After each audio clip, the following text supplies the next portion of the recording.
Hi everyone, George the Rambling Man here. Saturday afternoon, June the 3rd, 2017. Nice afternoon, a few clouds up in the sky and maybe some rain coming in tonight and tomorrow, but really nice right now. I checked the radar before I left and there's no rain in sight. It's fairly pleasant outside, so I thought I would take a break from my working today and get out and take a little ride. I've been working all day on these projects that I've got in Canada. Well, I haven't been working all day. I did take a short nap. I know you young guys don't understand this, but as you get older, Saturday afternoon naps and Sunday afternoon naps are a pretty nice thing. Anyway, did that and looked at the weather reports for tomorrow. It didn't look too promising for tomorrow, so I said, you know what, I might as well get out and take a little ride. Anyway, I've been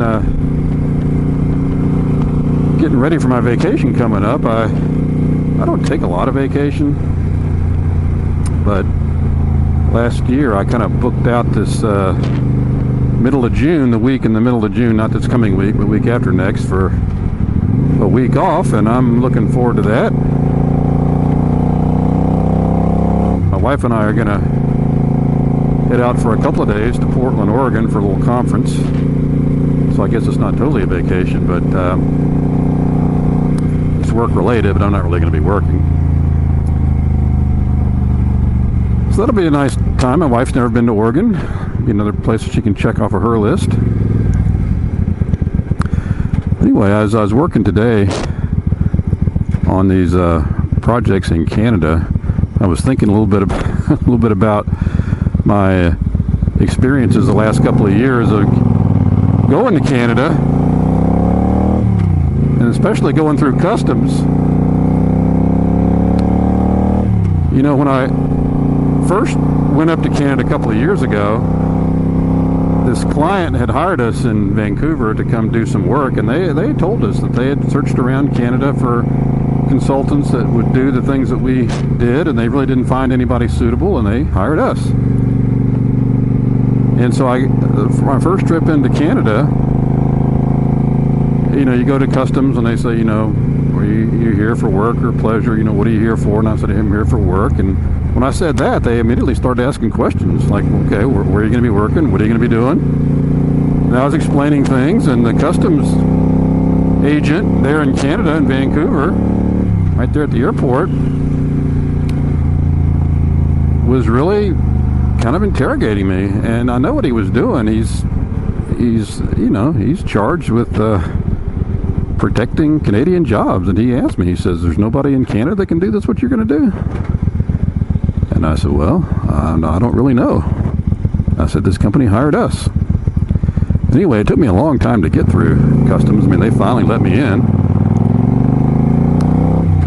And now when I go back, I get the client to write me a letter that basically says exactly where I'm going, what I'm going to be doing, and the fact that they searched around Canada for somebody, couldn't find anybody, and picked us. And we had a unique product. And so anyway, I've got this letter now that I show the customs folks when I go through, and it's not a problem. I go pretty much right through. But you know, I was thinking about it and how it relates to this whole immigration debate we've got going on in this country. And I know I wasn't trying to immigrate into Canada, just trying to go there to work for a couple of days. But, you know, the Canadian officials were, you know, they're doing their job. They're trying to protect Canadian jobs. And I'm sure the United States Customs and other countries probably do the same thing for people coming into the United States to work. So anyway, I began thinking about this whole thing, and I know there's a lot of debate that goes on politically about immigration, and I'm obviously aware of all the heated debate regarding President Trump's, policies and the fact he's going to build a wall, he's not going to build a wall on the border with Mexico, whatever it might be. And, I'm only active on really 2 social media sites, Facebook, and I'm not really that active on Facebook, and YouTube. And one of the things I learned a long time ago, well, I didn't learn it, I mean, it's just a decision that I made, I guess, But I shied away from any type of posting on social media, Facebook, about politics. You know, I obviously have my own political beliefs and standards, but you know, for me to come out and say things on Facebook, especially as heated as the rhetoric was in this country during the last election, you're not going to change anybody's mind. I really don't think. So I didn't, you know, I kind of shy away from that. I don't put anything on there about religion either. I obviously have my own religious beliefs and my own moral standards, and I don't share those really on Facebook. You know, if I have somebody I'm following, or there's posts on Facebook that really, you know, go against, you know, my beliefs, I just don't read them. But anyway, getting back to this immigration thing, you know, I work with a client down in Middle Georgia. This client is actually in Warner Robins, Georgia, which is right in the middle of the state. I actually used to live there for a while. And he's an immigrant to this country. He's an immigrant from India. And he's a hotel developer. He builds and owns and operates hotels all across Georgia pretty much. And he's my age, maybe a little bit younger. And I was talking to him, and you know, he came to this country in his 20s after he got out of college.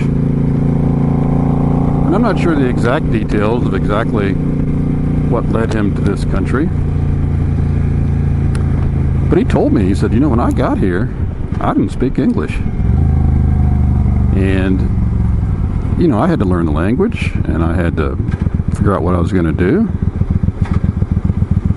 And he was a hard worker. He was obviously a smart guy. And he eventually got into the hotel business. Eventually started his own development company. And now he's very successful. In fact, I know he's successful because last time I saw him, he told me he was building a house, and Warner Robins wanted me to go take a look at it just for make sure the builder was doing everything he's supposed to be doing. And he told me it's a 12,000 square foot house. I said, that's quite the house there. So, you know, and I realize success is not defined just by, you know, economics and how much money you make, but obviously the guy's a hard worker. He's successful. He's a good guy to work with. And, you know, in my mind, I have no problem. I welcome immigrants like him into our country. You know, as we think about, you know, native, you know, American citizens born here, we sometimes we take it for granted, but, you know, this is a great country. And I kind of call it, you know, living the American dream. I mean, since I've been out of college, I've only had a couple of jobs. I've enjoyed both of them, and, you know, the job that I've got now, the company I've got now, you know, the harder I work, the more money I make. And there's no real limit to that. So, you know, it is a dream, and I can see why people want to come here, and I have no problem with people who want to come here and immigrate legally and do it the right way and be a productive part of our society. I'm all for that. You know, what makes me a little nervous is, you know, just people pouring into our country, not going through the process, basically coming in and staying and being here illegally and not being a productive member of our society. And I know that's a heated debate right now, but, you know, I think as a country, we have every right to pick and choose who we let into the country. And I realize there's a lot of unrest in the world, and there's a lot of refugees in a lot of war-torn countries. And, you know, obviously there's a humanitarian aspect to this thing. But just to let people pour across our border illegally uneducated, no work skills, and coming here just to immediately get on the public assistance programs and get on the dole, I guess you might say. I don't think that's right, and I don't think we as the United States should allow that. So anyway, that's my thoughts on that, and I think the vast majority of immigrants who come to this country and come here legally are coming for the right reasons. They're good people, and we should, if they go through the process, we should let them in. This is a great country we have here, and living the American dream is really a dream of everybody across the world to a certain extent. And I think I don't think there should be any kind of ethnic or religious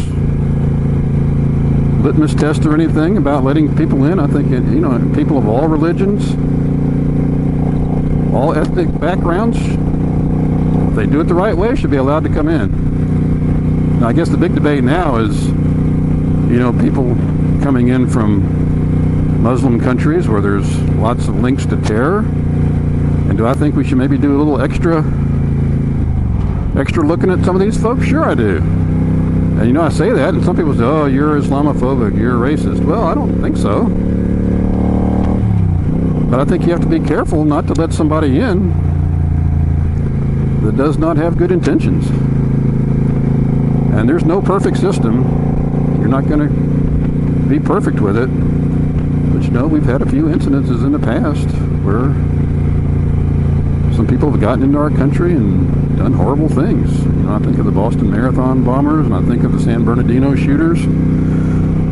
So I think we owe it to our country to pick and choose who we let in.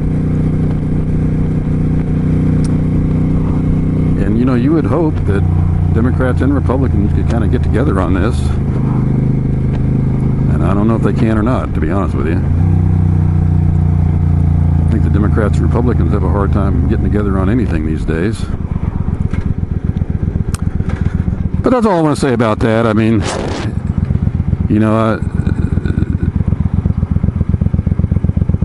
the guy I know down in Warner Robins, he's a great guy. And when I first got out of college, I worked for an architect engineer firm in St. Louis, Missouri, and there was a structural engineer that was kind of my mentor there. He was from India. He had graduated from college in India, came to the United States, and he eventually got a master's degree in structural engineering from Stanford University. He was a brilliant guy. I'm sure he's retired now. But he told me he came to the country, he didn't speak any English, and he got in the airport, I think it was JFK, and he was hungry. He hadn't eaten anything. And he got in line at this sandwich shop, and he really didn't know what to do, but he was hungry. And he said the guy in front of him ordered a ham sandwich, and so he was able to say ham sandwich. And he ordered a ham sandwich, and being Indian, he had never eaten meat before. He was a vegetarian, and that was his religion. Never eaten meat before. He said he ate that ham sandwich and got sick as a dog. Well, eventually he did learn to speak English, and he was a great guy. I really liked him. Same as the guy down in Warner Robins. They're the type of immigrants we want. So that's my political views for the day. I think that's enough about that. Just enjoying the ride here. I'm kind of going a little bit of a different route. Still not quite out in the country yet. Still a little bit of traffic here, but I'm going to get there soon. Enjoy this little ride before I have to get back to work and get this work done for these fine folks up in Canada. Hope everybody has a great weekend. Gets a chance to get out and ride some. And has a great week coming up. This is George the Rambling Man here. Everybody ride safe.